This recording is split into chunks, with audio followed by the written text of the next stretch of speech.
Hey guys, my name is Abe, but my subscribers, they call me Abe. Welcome back. That's right everybody, we got another green screen video, so without further ado, let's get right into it. Drew Gooden, Curtis Connor, and Danny Gonzalez. While there are many other YouTubers that also came from Vine and made very similar content to them, I think we can all agree that these three right here had the biggest and most influence and impact on the current state of commentary YouTube today. But how have they aged? Who's aging the best? Who aged like milk? Are you gonna remember to like and subscribe by the end of this video? Today I'll be answering all those questions and more, so come along. Join me on the road to 10,000 subscribers, which if not met by 2026, I will quit YouTube forever. Patreon, Instagram, TikTok, link is in the description. Enjoy the video. We'll start off with Danny Boy right here. He was born in Chicago and grew up in the suburbs of Illinois. He lived in England for a couple of years, from the years of 8 to 9 years old, which explains something, but I couldn't exactly tell you what. It explains something about him. Growing up, he was always the class clown, and you can definitely see this if you've ever seen his old comedy videos from high school, which if you haven't seen, I would strongly recommend watching because they're pretty funny. But after this video, finish this video first. He graduated from the Georgia Institute of Technology in 2016 with a bachelor's degree in, computational media, which is really just a fancy way of saying editing. Obviously, there's a lot more that goes into it, but I'm paraphrasing here. He started posting on Vine in 2013 and was forced out in 2017 with the shutdown. But throughout his career, he was racking up instant classics, such as this one. I'm here to mail this. All right, how heavy is it? Oh, it's pretty heavy stuff. This one. Divorce papers. And then how much does it weigh? I thought you cared! This one. Nice, a snowbank. I'd like to make a deposit, and this please. one. I just realized my AC is blowing on this. I really hope that doesn't... I should probably actually do something about that. Oh, God. Where was I? I actually went a really long time without realizing this, but he was actually the one that made the whole, like, Liam Neeson's knees, son. Liam Neeson's Nissan is Nissan and Nissan? On his niece on a Nissan. I don't think I said that right, actually. And just a funny little side note, on his Wikipedia page while I was doing research for this video, I found this line that says that after he and his wife got married, he did continue to explore his sexuality, mostly through rodents. Yeah, always check your sources, guys. Now, I personally would say that Danny Gonzalez's peak was around 2019 when he went on his We Are Two Different People tour with Drew Gooden. This opinion is only confirmed when you go to his most popular YouTube videos and see that they're all from 4 to 5 years ago anyway. He found what worked, which at the time was making fun of bad games, bad movies, bad ads, just bad things on the internet in general. And throughout this time, whenever he uploaded, it was always a guaranteed great time. So here we are now. 2024, Danny Gonzalez now has a son and is reaping the benefits of his career that he's built up over the past 10 years or so. His upload schedule is a little bit hectic, but pretty consistently around a video a month. And it seems like each one has a decent amount of effort put into the planning, editing, writing, and filming of it. And he's definitely not quite still pulling the numbers that he was in his prime. But being on the internet, But being on the internet as long as he have, it is pretty impressive that he's still able to pull a consistent 4 to 7 million views per video. Not too shabby. Now Danny, he's the rock of the three. Whenever you go and watch one of his videos, it really feels like you're back in 2018 again. Because while in most cases, while the subject of his videos have definitely shifted and changed a little bit, the overall joke telling, humor, and style of editing has remained consistent throughout the entire time, which I can respect. In my opinion, he's passed the test of time. And while sometimes the editing style and the jokes can sometimes feel a little bit old or stale, again, you just gotta take into account the longevity of his career, and I respect that. Drew Gooden, former basketball player at, nope, that's the wrong Wikipedia page. Drew Gooden was born in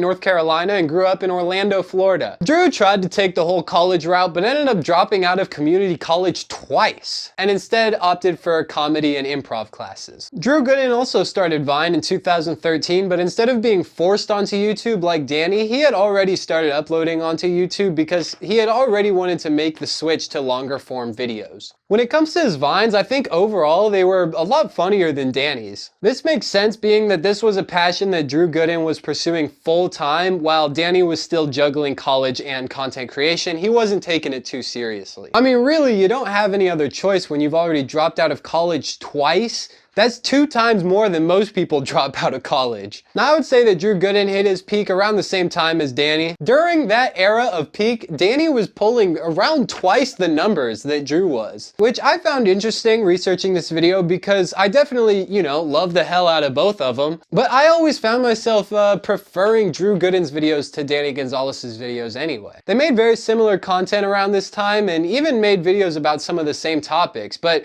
Drew, it seemed like, had a much broader vocabulary in terms of video topics, whereas Danny stuck to the few things that he knew worked. And that could be what contributed to the lower view count. Which is also, weirdly, why I probably prefer Drew Gooden's videos to Danny's, because he just talked about whatever he was interested in at the time, and it felt more human and more genuine, if that makes sense. Basically, Drew had more of a cult following, Danny appealed more to the mainstream. So what's Drew Gooden up to now? Well, as far as upload schedule goes, very similar to Danny's. Usually around once a month with a few missed uploads here and there. But my main gripe with Drew Gooden is that these videos that are very inconsistently coming out once a month feel more like once a week videos. Especially if you take into account the fact that he is doing YouTube full time, as far as I am aware. I understand that he's probably retired now, if you want to call it that. Maybe he is working another job, but I personally would prefer that he either fully retire altogether or at least let us know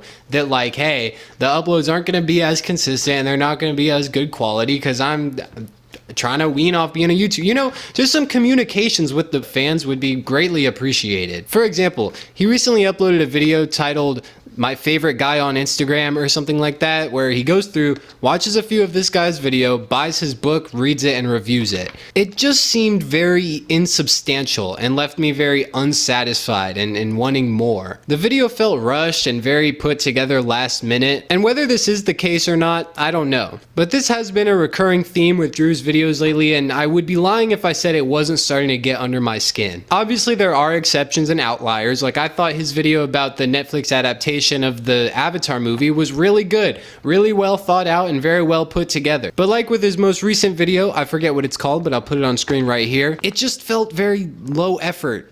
There was very minimal editing and very few cuts, and it didn't seem like he had a script written out, and if he did, it was probably just a vague outline of what he wanted to be talking about. Yes, he made some very good points and some very good jokes, but it just didn't feel like a once a month kind of video. I don't know, maybe I'm being too cynical or letting nostalgia cloud my judgment, but I feel like Drew has just had a very noticeable drop in his video quality lately. Please let me know in the comments if you agree. And now, let's move on to Curtis Connor. Was a man born and raised in Canada and has lived there pretty much all his life. Instead of college, he opted for a very thorough comedic writing school, which I think still shows in his videos and his humor today. He started off on Vine in 2013, similar to Danny and Drew, but got much less attention on it. Basically, he didn't have nearly as many videos go viral and hit the mainstream. For example, you open up any old Vine compilation and you're guaranteed to see at least 1 or 2 of Danny and multiple of Drew Gooden. However, I find this interesting because when I was going back and looking through old Vines from them, I found myself laughing a lot harder at more of Curtis Connor's videos. You're just gonna make fun of my fake hair? After all we've been through? Oh. And groaning at more of Danny and Drew's. I mean, obviously some of them were really funny, but some of them were pretty bad.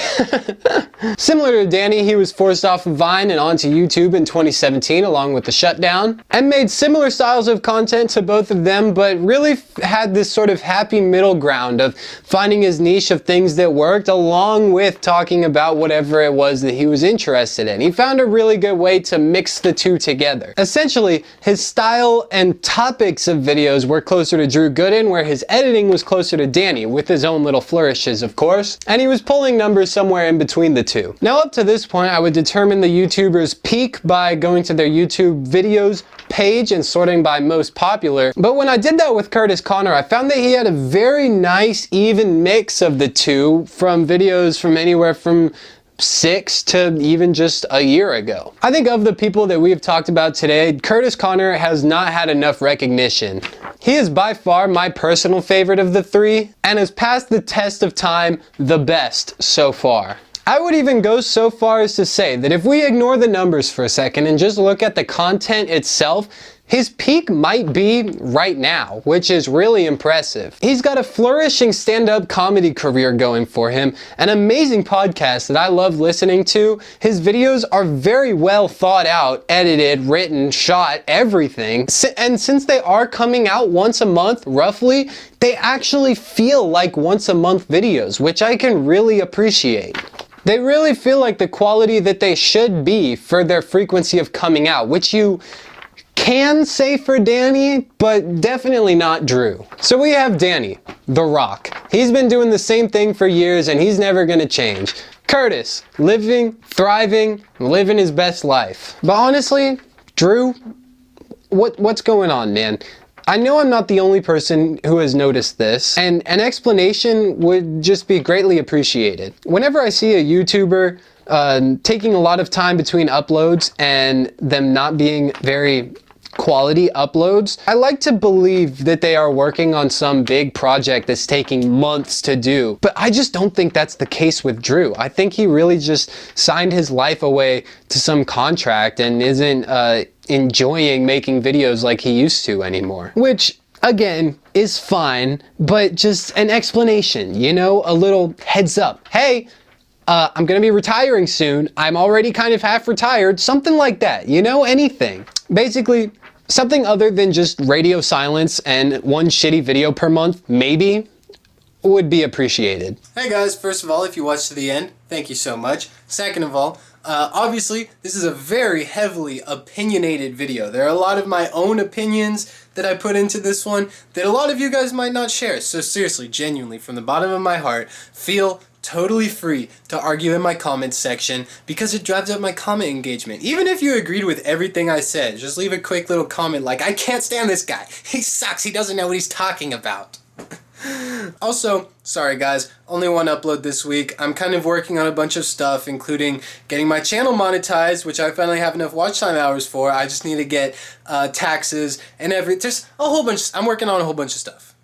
So one video this week, sorry about that, and probably next week too. I'll see y'all next week. Now I feel like this should go without saying, but I genuinely do really enjoy watching all of these creators, no matter what I might say about them. Also, it's not like Drew owes us an explanation. I'm just complaining. I'm just rambling and yapping and stuff. And the simple fact is they're just all past their prime, which isn't their fault. You know, it's just the natural cycle of how YouTube and its creators progress. So with that being said, like and subscribe to the next generation of content creators.